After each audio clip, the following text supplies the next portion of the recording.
अस्सलाम वालेकुम दोस्तों। पाकिस्तान तहरीक-ए-इंसाफ के वो लोग जो कि बिक चुके हैं अपोजिशन के हाथों, और उनको लेकर इस वक्त जो है अपोजिशन की जो हमदर्द लोग हैं, जो उनकी अपोजिशन जमातों के कारकुनान हैं, उनकी जानिब से बहुत ज़्यादा खुशी का इजहार किया जा रहा है। और ये बताया जा रहा है कि ये जो इमरान खान की बहुत बड़ी नाकामी और अपोजिशन जमातों की बहुत बड़ी कामयाबी है।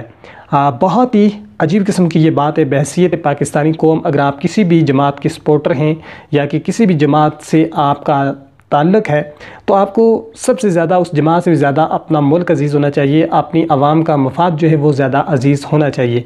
यहाँ पर करोड़ों रुपए की करप्शन होती है और ये लोग उस पर लूडियाँ डाल रहे होते हैं, उस पर खुशी का इजहार कर रहे होते हैं। याद रखना, ये अपोजिशन की कामयाबी नहीं है और ये इमरान खान की नाकामी भी नहीं है, बल्कि ये नाकामी पाकिस्तान की और पाकिस्तान के अवाम की नाकामी है। और अगर ये कामयाबी होगी तो सिर्फ़ और सिर्फ उन लोगों की होगी जो कि पाकिस्तान मुखालिफ लोग हैं, और पाकिस्तान के दुश्मनों की ये कामयाबी होगी अगर इस तरह से होता है।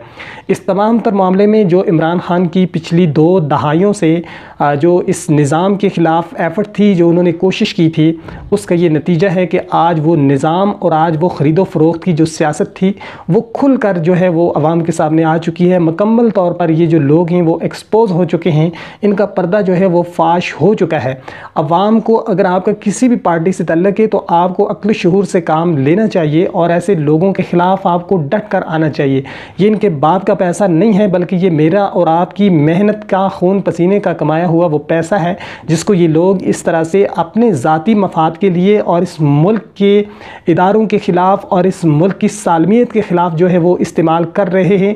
और वो मुल्क दुश्मनों के हाथों में खेलते हुए अपनी आवाम के साथ भी और अपने आवाम के जो मफादात हैं, जो उनके बुनियादी हुकूक़ हैं, उनको भी गस्ब करते हुए सिर्फ़ और सिर्फ अपने मफाद के लिए ये इस तरह की हरकतें कर रहे हैं।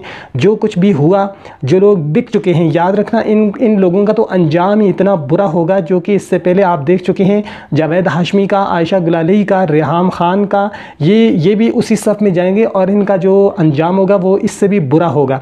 और याद रखना कि पाकिस्तान तहरीक-ए-इंसाफ की गवर्नमेंट अगर आज गिर जाती है, इमरान खान के ख़िलाफ़ अदम एतमाद जो कि कामयाब होने वाला नहीं है, अगर हो भी जाता है तो पाकिस्तान तहरीक-ए-इंसाफ फिर हुकूमत बना लेगी। पाकिस्तान तहरीक-ए-इंसाफ को इससे ज़्यादा नशिस्तें मिलेंगी और नज़रियाती लोगों पर फोकस करेगी पाकिस्तान तहरीक-ए-इंसाफ के वोटर्स। और दोबारा से जो लोग असम्बलियों के अंदर आएंगे तो वो फिर ब्लैकमेलर नहीं, वो फिर जो है ना वो नज़रियाती लोग होंगे। इससे इमरान खान की ताकत जो है वो ज़्यादा मजबूत होगी और इमरान खान फिर कानून बनाएंगे। कानून बनाने के बाद इन लोगों को सज़ाएं दिलवाएंगे, जिससे बचने के लिए इस तरह के ये प्रोपेगेंडे कर रहे हैं।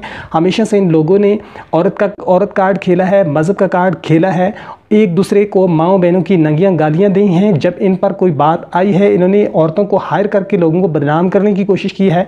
लेकिन जब इनका जब मफाद आया है तो फिर इन्होंने अपने मफाद की खातिर अपने तमाम तर उन चोर भाइयों को, जिसमें को माजी में ये गालियां देते थे, एक दूसरे पर इल्ज़ाम लगाते थे, एक दूसरे के ख़िलाफ़ ये अदालतों में जाते थे, उनको इन्होंने गले लगाकर, जिस तरह से आप देख सकते हैं आजकल हो रहा है, तो ये सब किया है। आप अगर बाशऊर हैं, आप अगर अपने आप को मुहिब्बे वतन पाकिस्तानी समझते हैं, तो आपको ऐसे घटिया किस्म के लोगों के ख़िलाफ़ और ऐसी घटिया अपोजिशन के ख़िलाफ़ खुलकर आना होगा। आपको बाशऊर और मुहिब्बे वतन पाकिस्तानी बनना होगा। आपको नवाज़ ज़रदारी और डीज़ल की जो है वो हमदर्दी हासिल करने के बजाय आपको पाकिस्तान को सपोर्ट करना होगा, पाकिस्तान के इदारों को सपोर्ट करना होगा, पाकिस्तान की सालमियत के लिए आपको उसूली तौर पर खड़ा होना होगा, कि जिससे आपका जो शुमार है वो मुनाफिकों में ना हो। आपको क्या मिलेगा? ये अपोजिशन अपने मफाद के लिए करप्शन भी करती है, अपने मफाद के लिए सब कुछ करती है, अपने मफाद के लिए ब्लैक मेलिंग करती है, तो इससे आपको क्या मिलेगा? आप तो फिर चिक्की में पिसते हैं। और आपसे ज़्यादा बदबख्त कौन हो सकता है कि वो आपके खून पसीने की कमाई को लेकर वो इस तरह से वो ख़रीदो फ़रोख्त कर रहे हैं और आप उनको सपोर्ट कर रहे हैं। अगर आप ऐसा करते हैं, आप ये जान कर भी करते हैं, तो मैं कहता हूँ आप पे लानत है, अल्लाह ताला की भी और हर लानत करने वालों की लानत है आप पर। आप बाशऊर बने, मुहिब्बे वतन पाकिस्तानी बने, और जो भी ऐसा करें तो उनके ख़िलाफ़ आपका ये हक़ है कि आप खड़े हो जाएं। अगर आप खड़े नहीं होते तो फिर यूँ समझें कि आप बगैरत हैं, आपके अंदर गैरत नहीं है। इंशाअल्लाह पाकिस्तान तहरीक-ए-इंसाफ की हुकूमत रहेगी और न सिर्फ ये मुद्दत जो है वो पूरी करेगी, बल्कि आने वाले अगले 10 साल जो हैं वो पाकिस्तान तहरीक-ए-इंसाफ के ही हैं, कम अज़ कम।